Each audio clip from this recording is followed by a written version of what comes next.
Officer on duty ഇന്ന് റിലീസായ മലയാള സിനിമയാണ്. ഷാഹി കബീർ എഴുതുന്ന സിനിമയാണ്. ഗ്യാരണ്ടീഡ് റൈറ്ററാണ്.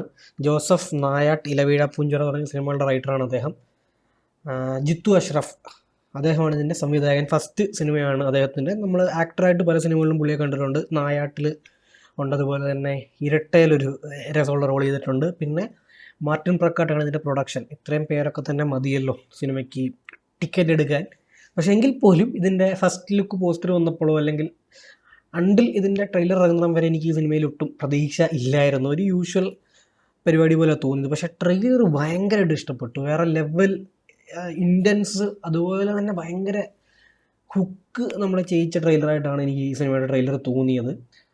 ഒരു usual yet another cop story from Shahi Kabir. പക്ഷേ ഇത്തവണ പുള്ളിയുടെ സ്ഥിരം റിയലിസ്റ്റിക് പരിപാടിയൊക്കെ മാറ്റി പ്രോപ്പർ കൊമേഴ്ഷ്യലൈസ്ഡ് വേർഷനാണ്. നായാട്ടൊക്കെ കണ്ടപ്പോഴത്തേക്ക് ഞാൻ കുറച്ചൊന്ന് കൊമേഴ്ഷ്യലാക്കിക്കൂടെ ഞാൻ ചിന്തിച്ചു. പക്ഷേ ഇത് അതിൻ്റെ ഒരു പീക്കാണ്.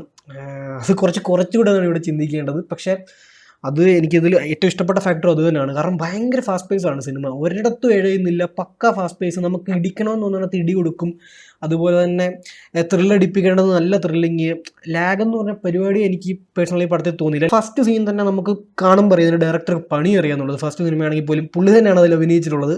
ആ സീൻ എന്താണെന്ന് ഞാൻ പറയുന്നില്ല. നമുക്ക് അത് കാണുമ്പോൾ തന്നെ നമ്മുടെ ഉള്ളിലൊരു പെടച്ചിൽ വരും ആ സീൻ കാണുമ്പോൾ തന്നെ. പിന്നെ അത് കഴിഞ്ഞിട്ട് കുഞ്ചാക്കോവൻ ഇൻട്രോ സീൻ, അത് വേറെ ലെവലാണ്. പുള്ളി ഒരാൾക്ക് തൊഴിക്കുന്നൊരു സാധനമുണ്ട്. അത് കണ്ടപ്പോഴത്തേക്ക് ഭയങ്കരമായിട്ട് ഒരു സാറ്റിസ്ഫാക്ഷൻ കിട്ടി. കാരണം കുറേ നാൾ നമ്മുടെ നായകന്മാർ ഈ അടുത്തായിട്ട് മലയാള സിനിമ തൊടാത്തൊരു സാധനമാണ് പുള്ളി അത് ചെയ്യുന്നത്.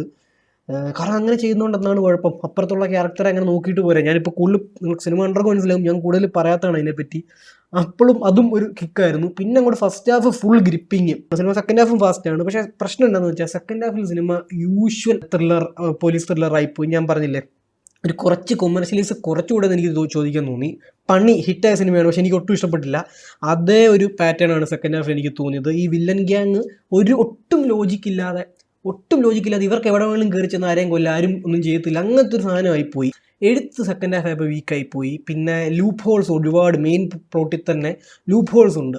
ഇതെന്തുകൊണ്ട് ഇങ്ങനെ ആയിക്കൂടാന്നൊക്കെ തോന്നുന്ന ഒരുപാട് കാര്യങ്ങളുണ്ട്. പിന്നെ കുഞ്ചാക്കോ ബോബൻ്റെ one of the best performance ആണ്. ഏറ്റവും ഒരു ടോപ്പ് 5 നിൽക്കുന്ന പെർഫോമൻസ് ആണ് ഉറപ്പായിട്ടും. സപ്പോർട്ടിങ് ആക്ടേഴ്സും എല്ലാവരും നന്നായിട്ട് ചെയ്തിട്ടുണ്ട്. എസ്പെഷ്യലി വില്ലൻ ഗ്യാങ്, അവരുടെ സ്വാഗും പരിപാടിയൊക്കെ വേറെ ലെവലാണ്. BGM പല സ്ഥലത്തും, പ്രത്യേകിച്ച് കണ്ണൂർ സ്ക്വാഡിലെ BGMമായിട്ട് ഭയങ്കര സിമിലാരിറ്റി തോന്നി ഈ വില്ലൻ ഗ്യാങ്ങിൻ്റെ. അപ്പോൾ ആകത്തൊക്കെ ഞാൻ പറഞ്ഞില്ലേ, ഒരു പ്രോപ്പർ കൊമേഴ്ഷ്യൽ പടം. ഷാഹി കബീറിൻ്റെ സ്ഥിരം ടെംപ്ലേറ്റിലുള്ള ഈ ഭയങ്കര റിയലിസ്റ്റിക് ആയിട്ടുള്ള സിനിമ കാണാനാണ് ഈ സിനിമയ്ക്ക് നിങ്ങൾ കയറരുത്. പക്ഷേ ഇതൊരു പ്രോപ്പർ കൊമേഴ്ഷ്യൽ സിനിമ. അകത്തൊക്കെ എനിക്ക് വർക്കായ സിനിമയാണ് ഓഫീസർ ഓൺ ഡ്യൂട്ടി. അപ്പോൾ ഈ സിനിമയ്ക്ക് എൻ്റെ റേറ്റിംഗ് 3/5 ആണ്.